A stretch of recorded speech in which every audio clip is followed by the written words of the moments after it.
నా పేరు పూర్ణ. నేను యాక్చువల్గా మేము మిర్యాలగూడలో ఉండేవాళ్ళం. మిర్యాలగూడలో ఉంటే ఒకరోజు మా ఇంటి పక్కన మా కజినే ఒక అక్కడ ఒక విలేజ్ ఉందంట, అక్కడ స్వామి ఉంటారంట, 2 ఏళ్ళలో సమాధి అయిపోతారంట అత్తయ్య అంటే, వెళ్దామా వెళ్దామా అన్న. వెళ్దామని జీపు కట్టించుకుని వచ్చేసాం. కానీ వచ్చేద్దాం అన్న రోజు మార్నింగ్ అంతకుముందు మెడిటేషన్స్ చేసేదాన్ని. మెడిటేషన్లో ఈ స్వామి నాకు మెడిటేషన్లో కనిపించారు. ఏంటి ఈయన ఎవరో నల్లగా ఉన్నారు, ఇలాగ వచ్చేస్తున్నారు ఏంటని మళ్ళీ బయటకు వచ్చేసాను భయం వేసి. మెడిటేషన్లో బయటకు వచ్చేసి గుడికి వచ్చి ఇలా మెట్లు ఎక్కేసరికి ఆయనే ఇక్కడ ఈయన ఉన్నారు. ఏంటి స్వామి నాకు ఇలా మీరు మెడిటేషన్లో కనిపించారు అంటే, ఆహా అంతేలే అన్నారు. అయిపోయింది. మనుషులు చూస్తుంటే తూ తూ తూ తూను వస్తా ఉండేవారు, మనుషుల దగ్గరికి రానిచ్చేవారు కాదు. ఆ పవర్ తట్టుకోలేకపోయాం. ఆయన అంత దూరం ఉండగానే ఇక్కడ గుండెలో దడ షివరింగ్ వచ్చేసేది. చాలా పవర్ ఉండేది.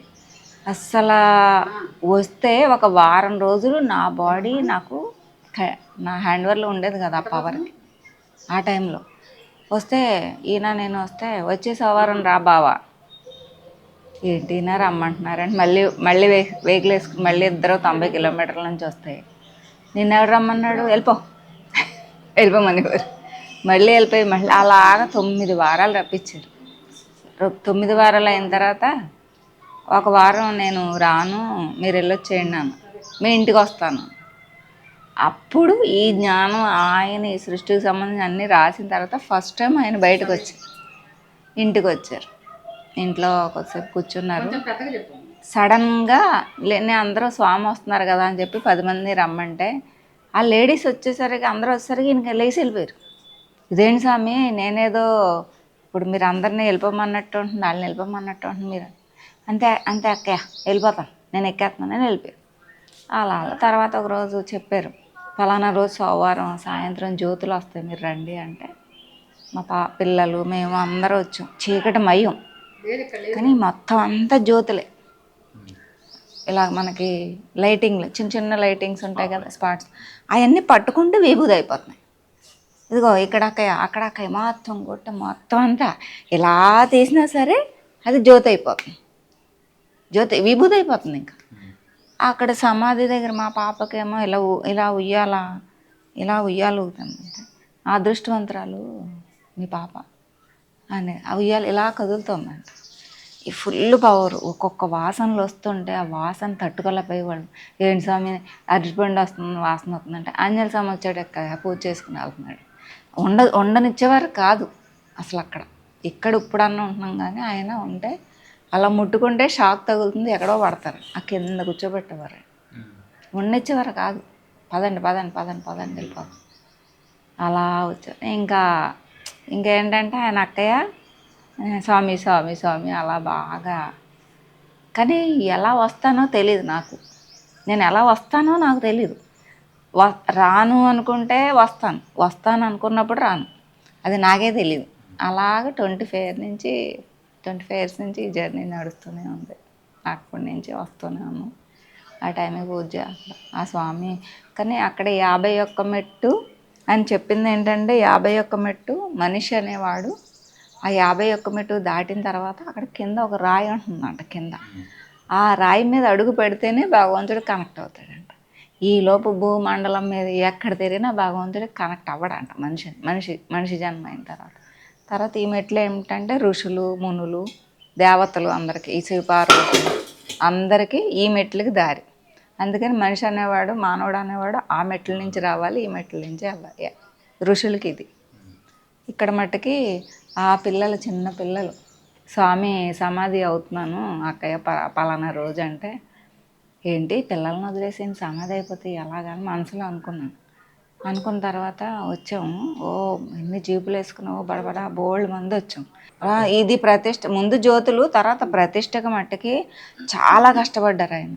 ఎందుకంటే ఆయన ఈ గుట్ట దాటి బయటకు రాకూడదు, ఆ విగ్రహం రావాలి.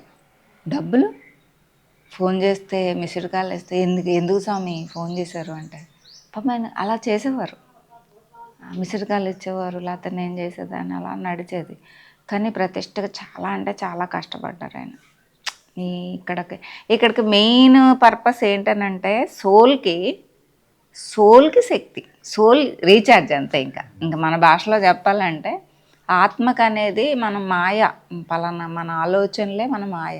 మనకి బయట ఉన్న ప్రకృతిలో కూడా కొంత నెగిటివిటీ ఉంటుంది, అదంతా అడ్డుపడతా ఉంటుంది. మనం వస్తూ ఉంటే తీవ్రంగా అడ్డుపడుతుంది. అప్పుడు ఏమవుతుంది, ఈ సోల్లో ఉన్న వెలుగు బయటకి చొచ్చుకురావడానికి కష్టపడుతుంది ఈ పవర్ అనేది. అప్పుడు ఏమవుతుంది, ఇక్కడికి వస్తే ఆటోమేటిక్గా మనం ఏం చేయక్కర్లేదు, అక్కడ వెనకాల కూర్చుంటే చాలు మొత్తం అన్నీ క్లియర్ అయిపోతుంది. సోల్ రీఛార్జ్ ఇంకా అంటే అంత పవర్ ఉంటుంది అనమాట దానికి. జీవ సమాధి మట్టుకి అందరూ వచ్చేస్తే మామూలుగా ఒక పోలీస్ డిపార్ట్మెంట్ అంతా సివిల్ డ్రెస్లో వచ్చేసి నేను స్వామి స్వామి అంటుంటే నా చుట్టూ తిరిగారు.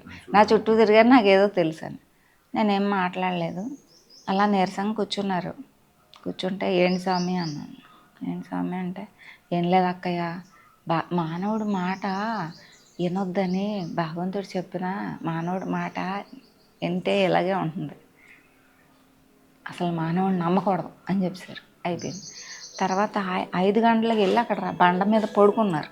ఒక బండ ఉంది, ఆ బండ మీద పడుకున్నారు. అక్కడ నేను కిందకి వెళ్ళి చూస్తున్నాను, ఏంటి స్వామి ఇలా తిరుగుతున్నారు, అలా వెళ్ళి పడుకున్నారంటే సేమ్ భగవాన్ లాగే వైట్ అంట అలాగే ఉండేవారు. ఆ జ్యోతులు ఏమైందంటే ఒక రుద్రాక్ష మాల కింద జ్యోతులు అక్కడ ఆయన అలా పడుకుని ఉంటే అలా పడింది, అలా వెలుగుతుంది. తర్వాత అన్నాను, స్వామి ఏంటి స్వామి మీరు అక్కడ పడుకున్నారు కదా, అక్కడ మాల రూపంలో రుద్రాక్షం రూపంలో మాల కనిపించిందంటే అదృష్టవంతురాలు అక్కయ్య అన్నారు. ఆయన ఆటోమేటిక్గా ఫిజికల్గా కాకుండా ఈరోజు సమాధి అయిపోయారు ఆయన. నాకు అది అక్కడ అర్థమైంది, ఫిజికల్గా అవ్వలేదు కానీ ఆయన డ్యూటీ అయింది అయిపోయింది. కానీ తర్వాత మిగతా నేను అన్నాను, ఏమో మీరు అనుకుంటే ఏమో ఎందుకు జరిగిందో, నీకు ఇంకా పని ఉందేమో, మీరు అనుకుంటున్నారేంటి, మీరు అనుకోవడం ఏంటి, ఇంకా చిన్నపిల్లలు, మీకు భగవంతుడు ఎందుకు ఇచ్చాడు, మీరు ఎందుకు అనుకుంటున్నారని నేను స్వామిని ఎదిరించాను. అంటే అక్కయ్య అనేసి ఊరుకున్నారు అనమాట. తర్వాత ఆయన కాలజ్ఞానం, మేము సమ్ సఫరింగ్స్లో అలా కొద్ది లాస్ట్కి మట్టుకి నేను ఏదో ఇష్యూలో వేరే ఆయన తినేస్తుంటే, స్వామి నేను కష్టపడుతున్నాను, నా వల్ల మిమ్మల్ని ఎవరు అనకూడదు, అది క్లియర్ అయ్యే వరకు నేను మీతో ఫోన్ మాట్లాడినాను 4 సంవత్సరాలు. లాస్ట్కి వేరే వాళ్ళ చేత ఫోన్ చేయించి, నాకు టెస్ట్ అనమాట, అపర్ణ చేత వేరే వాళ్ళ నెంబర్ అడిగారు. స్వామి మీరు ఫోన్ చేస్తారా అని అడిగారు.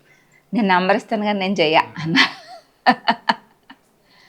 తెలియదు ఆ రోజు వచ్చాను కానీ సమాధి ఆ రోజు ఆయన అలా పడుకున్నారే తప్ప ఆయన అయితే వెళ్ళలేదు. ఇంటికి వచ్చి ఒకరోజు ఫోన్ వస్తుంటే లేపుతున్నాను, స్వామి ఫోన్ వస్తుంది అంటే కర్రలాగా రాయిలాగా బండ రాయిలాగా ఉన్నారు. ఓ పావుగంట లేపాను, లేకపోతే సర్లే పడుకున్నారు కదా, మాకు ఒక కుక్క ఉంటే అది కూడా దాని పక్కనే పడుకుని ఆయన పడుకునిచ్చేది కాదు. ఏంటి స్వామి అంటే నేను ఇక్కడ ఉన్నానేంటి, ఇక్కడ లేదు, వేరే లోకంలో వెళ్ళొచ్చా, నేను ప్రయాణం చేసి వచ్చా, నీకు అర్థం కాలేదా అనేవారు అనమాట. ఆ జ్యోతుల మట్టుకు ఇలా పడుకుంటే అక్కయ్య పడుకో అనేవారు. ఇల్లు మొత్తం రూమ్లన్నీ ఎక్కడ పడుకుంటే అక్కడ జ్యోతులే. అక్కడ ముందు పడుకోమనేవారు, అక్కడ ఒకరోజు అక్కయ్య పడుకో అనేవారు. ఆ సమాధి అది జ్ఞానపీఠం దగ్గర సృష్టి ఎలా తిరుగుతుందో చూపించేశారు. చూడు ఫలానా టైం ఆయనకు తెలుసు, ఇప్పుడు చూడు అక్కయ్య పైకి అనేవారు. మొత్తం సృష్టి అంతా అలాగ చక్రం తిరుగుతుంది. తర్వాత ఏ పూజకు వచ్చినా నేను శుభకార్యానికి వచ్చి వెడ్డింగ్ కార్డు కానీ ఉపనయన ముహూర్తం కానీ అక్కడ పెడితే వెంటనే హనుమంతుల వారు వస్తారు. కోతి పక్కా వస్తుంది, వచ్చి ఒక అరటిపండు తీసుకుని వెళ్ళిపోతాను. నేను 2 సార్లు మా అబ్బాయి పెళ్ళికి చూశాను, మా అమ్మాయి పెళ్ళికి చూశాను, మా అబ్బాయి ఉపనయనం చేశాను. అది అక్కడ పెట్టి దండం పెట్టుకుని లోపు ఇటు నుంచి వచ్చేస్తుంది ఒకటి. కొద్ది భయం ఉప్పు అంటే నాకు నువ్వు లేచి వెళ్ళిపోని అక్కడ పెట్టేసి వచ్చేస్తే కావాల్సిన తీసుకుని వెళ్తుంది, అప్పుడు నేను తీసుకోవాలను. కానీ ముహూర్తం కాగితాన్ని మట్టుకు ముట్టుకోదు, అలా ఉంటుంది. అక్కడ కూర్చుంటే గింగిరాలు సుడు తిరిగినట్టు పవరు తట్టుకోలేం. ఇప్పుడు ఈ వేడి కూడా 40 కిలోమీటర్ల వరకు ఈ పవర్ ఉంటుంది. మనం ఇక్కడి నుంచి సూర్యాపేట వెళ్ళే వరకు తాపం కింద ఉంటుంది. మనుషులు వచ్చి కొలిది హీట్ ఎక్కువైపోతుంది ఈ ఏరియా. అంటే అగ్నితత్వం అన్నమాట. అగ్నిలోనే కదా అన్నీ మసైపోయి మనకున్న భావాలు, మనకున్న నెగిటివిటీ అంతా అంత అగ్ని ఉంటే కానీ పోదు. కానీ భూమండలం మీద ఇంత అదృష్టమైన ప్లేస్ అనేది పబ్లిక్ ఎప్పటికి ఎవరికి ఎంత అదృష్టం, అనుగ్రహం ఆయన ఆయన అనుగ్రహం ఉంటే తప్ప రాలేం. ఇప్పుడు మీరైనా సరే, మీరు ఒక జాబు నేను ఒక జాబ్ అయినా ఆయన అనుగ్రహం ఉంటేనే వస్తాం ఏదో రూపంలో. అనుగ్రహం రాకపోతే అస్సలు. ఎంతమంది ఉన్నారండి డివోటీస్ 25 ఏళ్ళ నుంచి అడుగుతున్నారు, ఈరోజు వస్తానంటారు, రాలేరు.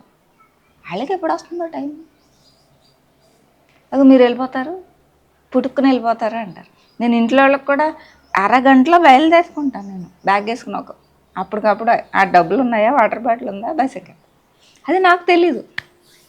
అలా నడుస్తుంది ప్రయాణం. చాలా పవర్ అండి బాబు. ఈ భూమండలం స్వామి మట్టుకి చెప్పారు, ఇది మానవుల కోసం వెలిసింది, ధర్మం అధర్మం ఎక్కువైపోయింది మళ్ళా అని. ధర్మం నిలవడం కోసం, మానవుల కోసం. అంతకుముందు జలరాశులకి మహాసముద్రంలో ఒక పీఠం ఉంది, ఋషీశ్వరులకి హిమాలయాల్లో ఒక పీఠం ఉంది. ఇది మనుషుల జన్మల కోసం ఇది వెలిసింది.